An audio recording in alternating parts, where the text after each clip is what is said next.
নমস্কার বন্ধুরা, দ্য রসনা কিচেনে আপনাদের সকলকে স্বাগত জানাই। আজ আমি আপনাদের সামনে দই পমফ্রেট বানিয়ে দেখাবো।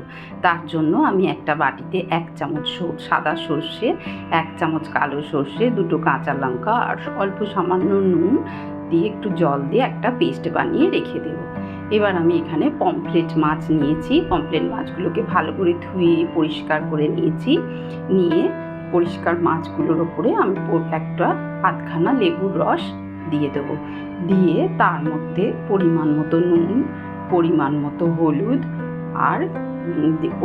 হলুদ দিয়ে ভালোভাবে মাছের গায়ে ভালো করে মাখিয়ে মাছটাকে 10 মিনিটের জন্য ম্যারিনেট করে রেখে দেব। এইভাবে দই পমফ্রেট বানিয়ে দেখবেন, খেতে অসাধারণ হবে। ভালোভাবে মাছগুলোর মধ্যে নুন, হলুদ আর লেবুর রসটা মাখিয়ে নেব। এবার আমি একটা গ্যাসের ওপর প্যান বসিয়ে দিয়েছি, তার মধ্যে সর্ষের তেল দিয়েছি। আর এই রান্নায় সর্ষের তেলই ব্যবহার করব। এবার তেলটা গরম হয়ে গেলে আমি মাছগুলোকে ভেজে নেব। আমি দুবারে মাছগুলোকে ভেজেছি, একবার 3টে দিয়েছি, পরে আবার একটা মাছ ভেজেছি। এক পিঠ ভাজা হয়ে গেলে খুন্তি করে অপর পিঠে মাছটা উল্টে দেবো।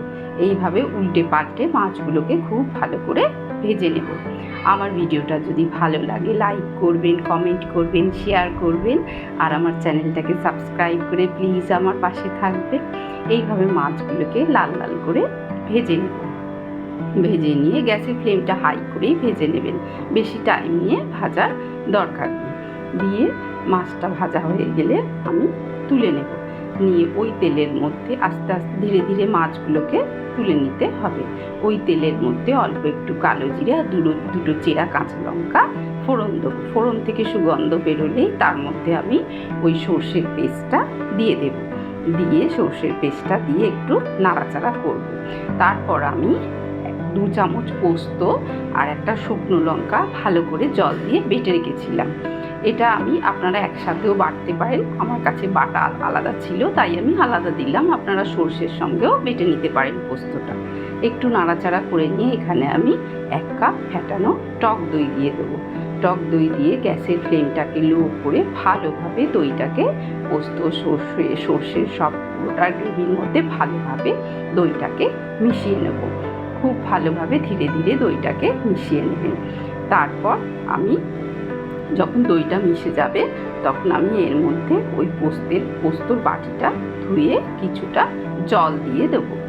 এইভাবে রান্না করে দেখবেন, ভাতের সঙ্গে ভালো লাগবে, পোলাওয়ের সাথে ভালো লাগবে, রাইসের সাথে ভালো লাগবে।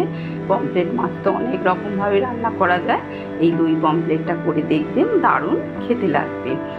আপনারা এরপরে আমি এর মধ্যে দিয়ে দেবো সামান্য একটু লাল কাশ্মীরি লঙ্কার গুঁড়ো। এটা কালারের জন্য, চাইলে দিতে পারেন, না চাইলে সাদাও রাখতে পারেন। এবার দিয়ে ভালো করে মিশিয়ে নিয়ে যখন গ্রেভিটা ভালোভাবে ফুটে উঠবে তার মধ্যে আমি অল্প সামান্য চিনি দেবো। কারণ চিনিটা না দিলে টক তো দইটা এই টকের জন্য সামান্য ব্যালেন্স করার জন্য চিনি। এবার ঝোলটা ফুটে উঠেছে, এবার আমি মাছগুলো দিয়ে দেবো গ্রেভির মধ্যে। দিয়ে একটু নাড়াচাড়া করে নেব। দিয়ে তারপরে তার উপর থেকে আমি আরও 2টো চেরা কাঁচা লঙ্কা দিয়ে কিছুক্ষণ ঢাকনা দিয়ে ফুটতে দেব। 2টো চেরা কাঁচা লঙ্কা দেবেন, দিয়ে একটু ঢাকনা দিয়ে ফুটতে দেব। দিয়ে কিছুক্ষণ 2 মিনিট পর আবার ঢাকনাটা খুলে আমার দই পমফ্রেট পুরো রেডি হয়ে গেছে। এবার আমি সার্ভ করে দেবো।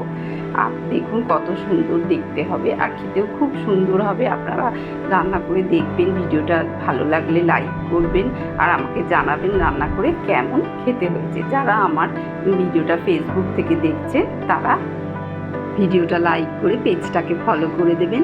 আপনারা সকলে খুব ভালো থাকবেন। ধন্যবাদ।